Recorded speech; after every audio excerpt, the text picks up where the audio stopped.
कि जो दिल्ली का आनंद विहार आईएसबीटी है, वहाँ पर मेट्रो स्टेशन, दो मेट्रो लाइन जाती हैं, वहाँ पर जो है पूरा ट्रेन का टर्मिनल है, वहाँ पर आईएसबीटी है। उससे 50 मीटर की दूरी पर ये जगह कौशाम्बी के अंदर है और 24 मीटर चौड़े रोड पर है, 500 गज का ये प्लॉट है। तो इसमें हम लोग 6 मंजिली इमारत बना करके समाज को समर्पित कर रहे हैं। गरीब बच्चों के लिए हम हॉस्टल बना रहे हैं, उसमें आईएएस मेडिकल इंजीनियरिंग का ट्रेनिंग सेंटर बना रहे हैं।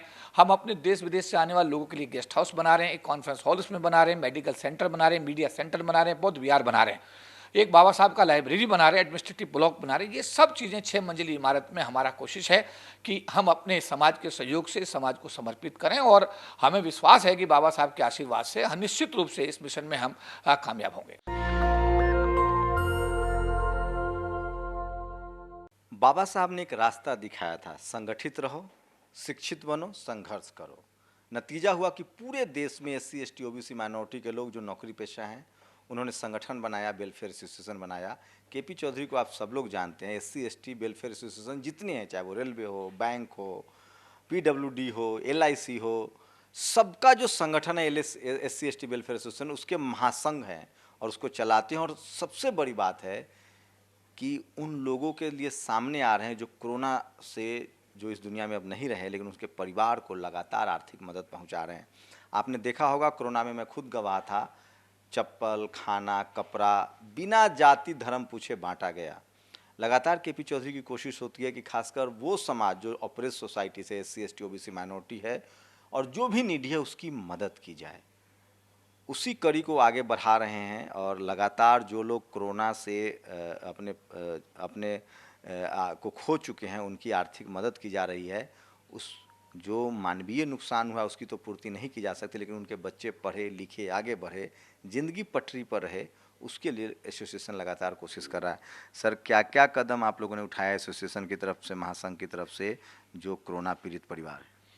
देखिए, सबसे पहला तो यह है कि जैसा आपने खुद ही देखा और आपने प्रोग्राम्स को कवर किया कि जब जब ये कोविड का संकट आया है, तो हमने इवन यूपी गेट पर जा कर के और एक अपने जो भी ज़रूरतमंद लोग थे उनको चप्पलें बांटी, उनको पानी की बोतलें बांटी, उनको हमने मास्क बांटे, उनको खाने का सामान बांटा। और इसके अलावा फिर दूसरी बार नई दिल्ली रेलवे स्टेशन पे हम लोग गए, वहाँ पे भी हमने लाखों मतलब ये है कि जो भी मदद हम कर सकते थे लोगों की वहाँ पर मदद की। जब जब भी देश के किसी भी कोने से टेलीफोन आया कि भाई हमारे पास खाने के लिए अनाज नहीं है, हमारे पास में हॉस्पिटल में एडमिट होने के लिए मतलब ये है कि पैसे नहीं हैं, तो हमारी टीम ने पूरे देश में जहाँ जहाँ भी ज़रूरतमंद लोगों ने हमें संपर्क किया, हमारे साथियों ने, हमें बड़ा गर्व और गौरव है कि उन्होंने वहाँ पर भरपूर मदद की और अपनी जिम्मेदारी का निर्वहन किया। अभी जैसा आपने कहा कि पिछले दिनों हमारे कुछ साथी हम लोगों को छोड़कर चले गए, तो हमारा जो एलआईसी का परिवार है, एससी एसटी वेलफेयर एसोसिएशन का जो परिवार है, हमारा ये निर्णय है कि अगर कोई हमारा पदाधिकारी आकस्मिक मौत का शिकार हो जाता है तो हम उसके घर जाते हैं और अपने संगठन की तरफ से 1 लाख रुपए की सहयोग राशि हम उनको वहाँ पर पहुँचाने का काम करते हैं। सुनिए बात आप, अभी हमारे जो ऑल इंडिया सेक्रेटरी फाइनेंस कृपाल सिंह जी, जो कि हमारे फाउंडर मेंबर संगठन के थे, बहुत ही ईमानदार जुझारू कार्यकर्ता थे, मंगोलपुरी में रहते थे, उनकी अभी 3 दिन पहले डेथ हुई और हमने उनका श्रद्धांजलि कार्यक्रम भी रखा था। और उसके बाद अगले दिन हम लोग उनके घर गए, जा कर के उस परिवार को 1 लाख रुपए की हमने आर्थिक सहयोग दिया। इससे पहले हमारे कई साथी जो हमें छोड़ गए, जैसे बग्गा सिंह जी हमारे चंडीगढ़ के अध्यक्ष थे, उनके परिवार में भी हमने जाकर के 1 लाख रुपए की सहयोग राशि दी। उससे पहले एक परमार साहब हमारे अहमदाबाद के हमारे प्रेसिडेंट थे, उनको भी उनके घर जाकर के 1 लाख रुपए का सहयोग दिया। उससे पहले कृष्णा मूर्ति हमारे बेंगलोर के हमारे सेक्रेटरी थे। इस टाइप से जहाँ जहाँ भी ऐसी कोई समस्या आई है, हमारे संगठन के साथियों ने उसको कोशिश की है कि हम लोग उसकी भरपाई तो नहीं कर सकते, बट एक आर्थिक सहयोग के रूप में हम कुछ ना कुछ थोड़ा घना मदद कर सकते हैं। और मुझे गर्व है कि मैं ऐसे संगठन का राष्ट्रीय महासचिव हूँ, जिस संगठन ने अपने ज़रूरतमंद लोगों की समय समय पर मदद करके अपनी जिम्मेदारी का निर्वहन किया है। आगे क्या रोड मैप है सर? और जिस तरह से आप लगातार, चाहे वो खेल के क्षेत्र में हो, म्यूजिक के क्षेत्र में हो, सोशल मीडिया को मदद कर रहे हैं, आगे एसोसिएशन ने क्या तय किया इसको और कैसे आगे बढ़ाया जाए? देखिए, अभी पिछले दिनों यशपाल जी जो हमारे हापुड़ के कार्यकर्ता थे, उनकी जो मौत हुई, तो हमने जब श्रद्धांजलि कार्यक्रम अभी रखा 4 दिन पहले, उस कार्यक्रम में हमने जो हमारे चेयरमैन थे इंजीनियर बीएस भारती, हमारे जो संरक्षक थे रेलवे से जे आर नोटिया जी, हमारे सीपीडब्ल्यूडी से जो हमारे चेयरमैन थे भारती साहब, हमारे एयर इंडिया से जो हमारे सेक्रेटरी ऑफिस थे CB रावत जी, LIC से हमारे जो जनरल सेक्रेटरी थे चौधरी अतर सिंह जी, और हमारे सेक्रेटरी फाइनेंस से ये कृपाल सिंह जी का जो हमने श्रद्धांजलि, और यशपाल गौतम जो हापुड़ से हमारे एक बहुत ही अच्छे सोशल वर्कर थे, उनका श्रद्धांजलि कार्यक्रम रखा था। उनके परिवारजनों को बुलाया था, सभी को हमने सामाजिक जिम्मेदारी जो हमारी है उसका निर्वहन करते हुए हमने उनको श्रद्धासुमन अर्पित किए। और हमारा अभी आने वाले दिनों में ये प्रयास है कि यशपाल गौतम जी के घर जाएंगे और कुछ आर्थिक सहयोग हम अपने संगठन की तरफ से उस परिवार को भी निश्चित रूप से करेंगे। और ऐसी अगर कहीं कैजुअलिटी हमारे नोटिस में आएंगी, जितना संभव हो पाएगा हम अपनी तरफ से हर प्रकार का, जैसा आपने देखा कि कोई बच्ची एडमिशन नहीं हो रहा है, IIT में सेलेक्ट हो गई है, तो संगठन के माध्यम से हमने उसको जो भी पैसे 30,000 रुपये की जरूरत पड़ी तो हमने उसको दिया। एक बच्ची आपने देखा कि थाईलैंड जा रही थी डांस कंपटीशन, उसको 65,000 रुपये एयर किराए के लिए चाहिए थे, वो हमने दिए।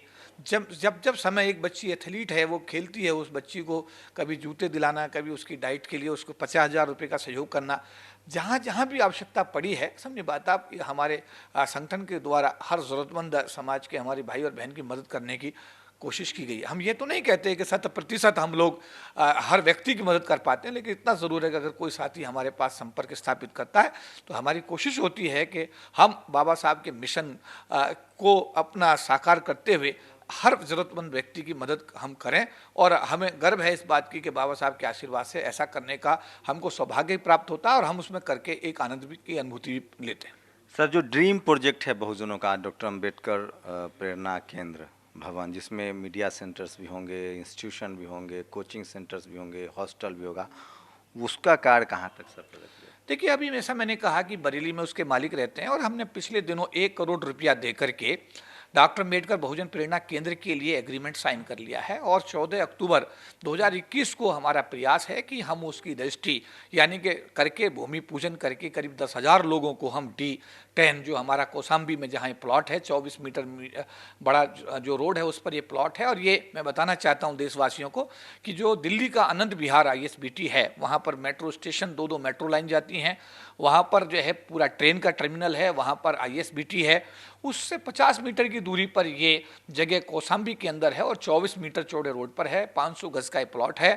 तो इसमें हम लोग 6 मंजिली इमारत बना करके समाज को समर्पित कर रहे हैं। गरीब बच्चों के लिए हम हॉस्टल बना रहे हैं, उसमें IAS मेडिकल इंजीनियरिंग का ट्रेनिंग सेंटर बना रहे हैं, हम अपने देश विदेश से आने वाले लोगों के लिए गेस्ट हाउस बना रहे हैं, एक कॉन्फ्रेंस हॉल उसमें बना रहे हैं, मेडिकल सेंटर बना रहे हैं, मीडिया सेंटर बना रहे हैं, बौद्ध विहार बना रहे हैं, एक बाबा साहब का लाइब्रेरी बना रहे हैं, एडमिनिस्ट्रेटिव ब्लॉक बना रहे हैं। ये सब चीज़ें 6 मंजिली इमारत में हमारा कोशिश है कि हम अपने समाज के सहयोग से समाज को समर्पित करें। और हमें विश्वास है कि बाबा साहब के आशीर्वाद से निश्चित रूप से इस मिशन में हम कामयाब होंगे। तो मैं बार बार कह रहा हूँ कि जब तक आप सामाजिक रूप से एकजुट नहीं होंगे और इंस्टीट्यूशन खड़ा नहीं करेंगे, अपने इंस्टीट्यूशन नहीं बनाएंगे, जैसे बाबा साहब ने बनाया था स्कूल, कॉलेज, यूनिवर्सिटी, अम्बेडकर भवन, तब तक आप अपनी लड़ाई में बहुत पीछे रहेंगे, अपने हक अधिकार नहीं पा सकेंगे। इसलिए कहा जाता है कि जिस समाज की सामाजिक जड़ें मजबूत होती है वही राजनीतिक जड़ें मजबूत कर पाता है। KP चौधरी की लगातार कोशिश है कि बहुजन समाज, खासकर SC ST OBC माइनॉरिटी की जो सामाजिक जड़ें हैं, जो बेसिक नीड है, उसको मजबूत किया जाए। शुक्रिया सर हमसे बात करने के लिए। जी धन्यवाद। जय विनोद। आप लोग भी अपनी प्रतिक्रिया जरूर दीजिए। कैमरा नासिस के साथ शंभू कुमार सिंह, नेशनल दस्तक, दिल्ली। नेशनल दस्तक की आपसे गुजारिश है कि अगर इसको बचाना चाहते हैं तो नेशनल दस्तक को सब्सक्राइब करने के लिए रेड कलर के सब्सक्राइब बटन को दबाएं, फिर बेल आइकन की घंटी दबाएं। नेशनल दस्तक को बचाने के लिए बहुत जरूरी है कि हर खबर को शेयर करें, लाइक करें, कमेंट जरूर करें।